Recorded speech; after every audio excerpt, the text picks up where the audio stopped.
सच बताऊं, जब मैं पहली केमिस्ट्री की बुक खोलता था ना, तो दिमाग तुरंत ब्लू स्क्रीन एरर दे देता था। इतने सारे फॉर्मूलाज, इक्वेशंस और रिएक्शंस, लगता था किसी ने पूरी पीरियोडिक टेबल दिमाग पर डाल दियो। लेकिन अब मैं एक चैप्टर एक ही सिटिंग में खत्म कर देता हूं।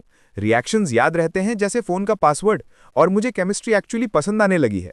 और तुम भी ऐसा कर सकते हो। ये कोई जादू नहीं, सिर्फ साइंस है। Brain hacks plus memory tricks plus smart study system. Ready? तो चलो केमिस्ट्री को टॉर्चर से तोड़कर एक गेम बना देते हैं। मिनी चैलेंज, कमेंट करो केमिस्ट्री इक्वल्स इजी मोड अगर तुम भी अपना सिलेबस तोड़ने वाले हो। स्टेप 1, केमिस्ट्री की केमिस्ट्री समझो। केमिस्ट्री 3 हिस्सों में बनती है। Physical equals maths plus logic, organic equals patterns plus reactions, inorganic equals trends plus table. हर एक पार्ट को एक ही तरीके से मत पढ़ो, हर एक का अलग सिस्टम होता है। अगर ये समझ गए तो हाफ बैटल जीत ली। Step 2, laser focus system. Passive reading equals scam. सिर्फ बुक खोलकर लाइन बाय लाइन पढ़ना equals waste of time. Instead एक 10 मिनट का वीडियो या समरी नोट्स देखो, बुक बंद करो, अपने शब्दों में पेपर पर एक्सप्लेन करो। उस कॉन्सेप्ट के 2-3 सवाल तुरंत सॉल्व करो और फिर उस कॉन्सेप्ट को जोर से बोलो जैसे तुम टीचर हो। ये लूप एक कॉन्सेप्ट के लिए सिर्फ 20-25 मिनट लेगा, लेकिन रिटेंशन 4x हो जाएगी। Step 3, reverse pyramid hack. Exam है, सबसे पहले सिलेबस मत पकड़ो, पहले पकड़ो लास्ट 5 इयर्स के क्वेश्चंस। देखो कौन से टॉपिक्स रिपीट होते हैं, उन्हें प्रायोरिटी दो। पहले वही चैप्टर्स, फिर क्वेश्चंस, फिर कॉन्सेप्ट्स, फिर नोट्स। ये सिस्टम तुम्हें डायरेक्ट एग्जाम के ब्लूप्रिंट के हिसाब से प्रिपेयर करेगा, not random time pass. Step 4, habit stacking. Chemistry boring लगती है? कंबाइन करो विथ हैबिट्स। चाय पीते वक्त एक कॉन्सेप्ट पढ़ लो, ब्रशिंग के बाद फ्लैश कार्ड्स रिवाइज करो, सोशल मीडिया खोलने से पहले 3 न्यूमेरिकल सॉल्व कर लो, लंच के टाइम एक रिएक्शन एनिमेशन देख लो। इससे पढ़ाई ऑटोमेटिक लगने लगेगी और तुम्हारा ब्रेन डोपामीन से रिवॉर्ड करेगा। Step 5, organic chemistry equals puzzle game. Organic से सब डरते हैं, लेकिन सीक्रेट यह है रिएक्शंस रैंडम नहीं होते, वो पजल पीसेस होते हैं।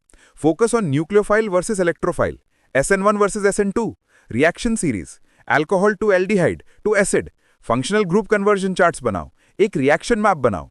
एक ही पेज पे सारे रिएक्शंस को सबवे लाइंस की तरह कनेक्ट करो। जब तुम प्रिडिक्ट करने लग जाओगे इंस्टेड ऑफ रट्टा, तब मजा आएगा। Step 6, physical chemistry equals maths plus intuition. Formulas रटना मत, एक बार ड्राइव करो फिर वो दिमाग में चिपक जाता है। यूनिट्स का प्रैक्टिस डेली करो, मैक्सिमम मिस्टेक्स वही होती हैं। और एक मिस्टेक जर्नल बनाओ, हर टेस्ट के बाद लिखो तुमने क्या गलत किया, क्यों हुआ और अगले बार अवॉइड कैसे करोगे। ये तुम्हारे सिली मिस्टेक्स 80% तक एलिमिनेट कर देगा। Step 7, elite memory system. Formulas याद करने के लिए यूज 3P मेथड। पैटर्न समझ लो, उसका लॉजिक, प्रैक्टिस, 3 प्रॉब्लम सॉल्व करो। प्लेसमेंट, उसे एक विजुअल या मीम से कनेक्ट करो, जैसे Avogadro's number 6.022 × 10⁻23।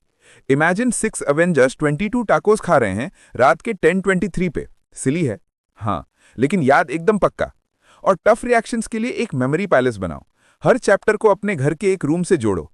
Walk through mentally और इन्फो दिमाग से निकल आएगी जैसे magic. Step 8, study smart not zombie mode. थका हुआ दिमाग 5 घंटे में वही काम करेगा जो एक फ्रेश दिमाग 45 मिनट में करेगा। 7-8 घंटे की नींद compulsory. Brain foods, eggs, bananas, dark chocolate, pomodoro, 25 minute study plus 5 minute break, lo-fi music plus distraction block apps equals focus shield. और मॉक टेस्ट, फ्लो सिर्फ एग्जाम के लिए नहीं, ट्रेनिंग के लिए। हर टेस्ट के बाद एक मिस्टेक बैंक बनाओ, अगला टेस्ट और इजी लगने लगेगा। देखो, जब तुम ये सिस्टम यूज करोगे, केमिस्ट्री एक गेम बन जाएगी।